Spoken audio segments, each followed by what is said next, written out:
জানের ইবাদত রোজা মালের ইবাদত রোজা আল্লাহ দেওয়ানি আমাতে গো এতে রহমত বরকত মাগফিরাত গো এতে রহমত বরকত মাগফিরাত গো রোজা জানের ইবাদত রোজা মালের ইবাদত রোজা আল্লাহ দেওয়ানি আমাতে গো এতে রহমত বরকত মাগফিরাত গো এতে রহমত বরকত মাগফিরাত গো।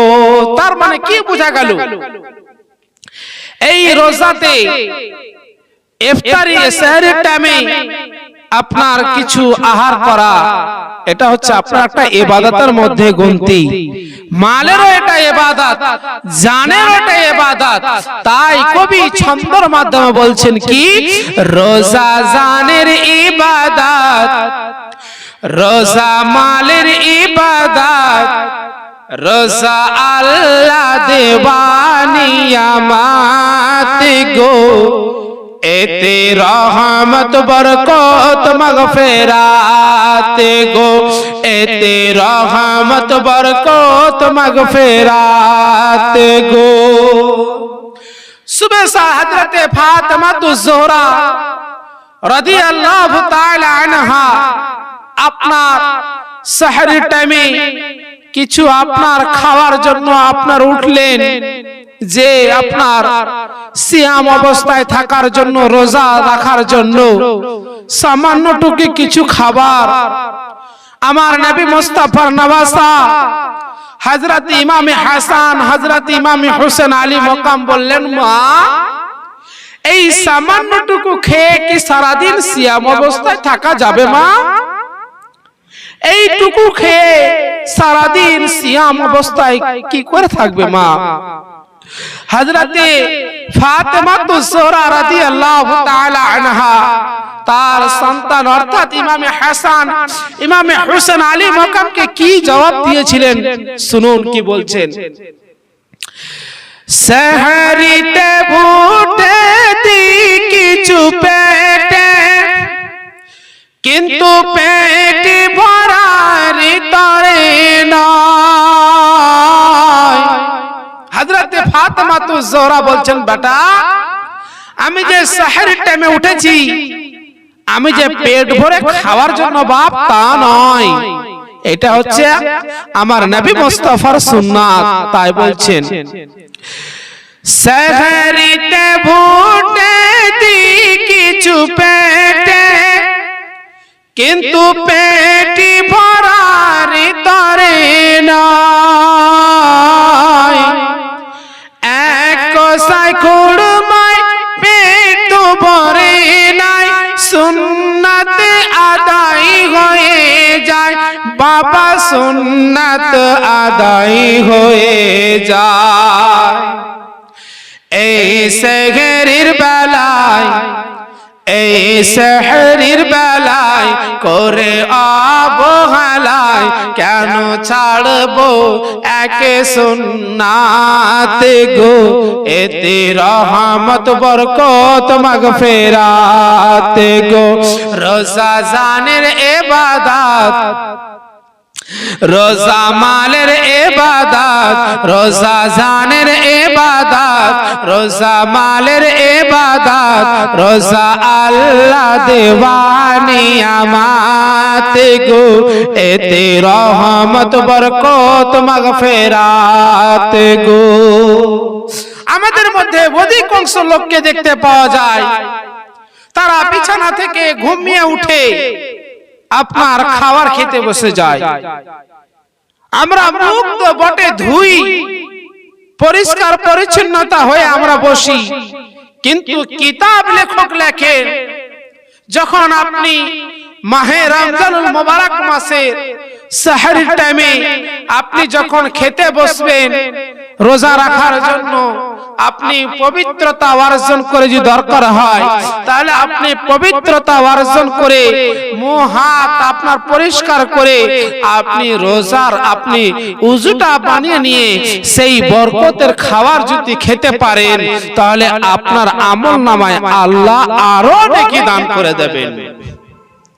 আমাদের মধ্যে অধিকাংশ লোক আমরা উযু করে সেহরির বেলায় আমরা খেতে বসি না।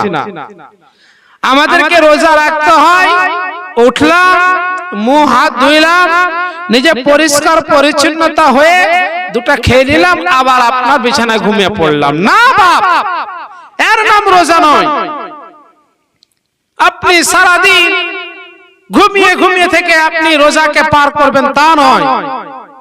আপনার নামাজ আছে তার সাথে সাথে ইসলামের স্তম্ভ হচ্ছে আপনার 5টি, তাহার মধ্যে আপনার রোজা পড়ে, আবার তাহার মধ্যে আপনার নামাজও পড়ে। ইসলামের স্তম্ভের মধ্যে আপনার রোজাও পড়ে। আপনি তো রোজা রাখলেন বটে, আপনি তো সেটা নেকি আদায় করবেন, আপনি তো সেটা ফরজ আদায় করলেন, কিন্তু আপনার উপরে যে নামাজ যে ফরজ তার দিকে আপনি খেয়াল রাখলেন না মুসলমান, তাহার দিকে একটু আপনি ধ্যান দিলেন না। নামাজ হচ্ছে ফরজে আইন, নামাজ প্রত্যেককে আদায় করতে হবে। যাহার প্রতি নামাজ ফরজ তাকে নামাজ আদায় করতে হবে, যাহার প্রতি রোজা ফরজ তাকে রোজাও করতে হবে। এগুলো হচ্ছে আপনার ইসলামের স্তম্ভ। এই রোজাকে আমাদেরকে বুঝতে হবে, এই নামাজকে আমাদের আপনাদেরকে বুঝতে হবে, তাহলে আমরা হলো কামিয়াবি মুসলমান। আমরা নামকে বাস্তে মুসলমান, কিন্তু কোরআন এবং হাদিসের মধ্যে কি পাওয়া যায় তাহার দিকে আমাদের কোনো ভ্রুক্ষেপ নাই। আজ একটা আপনাদেরকে মাসলার কথা বলে দিই। কেউ যদি জেনে বুঝে কোনো কারণ ছাড়াই যদি একটি রোজাকে ছেড়ে দেয়, কিতাব লেখক লেখেন সারা জিন্দেগি যদি সেই রোজার কাজা আদায় করে তবুও সেই রোজার কাজা আদায় হবে না। কেউ যদি জেনে বুঝে একটি রোজাকে যদি ছেড়ে দেয় কোনো কারণ অনুযায়ী ছাড়া, আজকাল আমাদের মধ্যে মানুষের অলসতার শেষ নাই। কেউ কাজ কর্মর বাহান দিয়ে যে আমি সারাদিন কাজকর্ম করিব, তা আমি সিয়াম অবস্থায় কি করে থাকবো, সেই ক্ষেত্রেও আপনার চলবে না। আপনার প্রতি রোজাকে ফরজ করে দেওয়া হয়েছে। যদি এমনই সমস্যা হয় যে আপনি রোজা রাখতে গেলে হয়তো আপনার জানের খাতরা হতে পারে, তাহলে তার মধ্যে আপনার মতভেদ রয়েছে।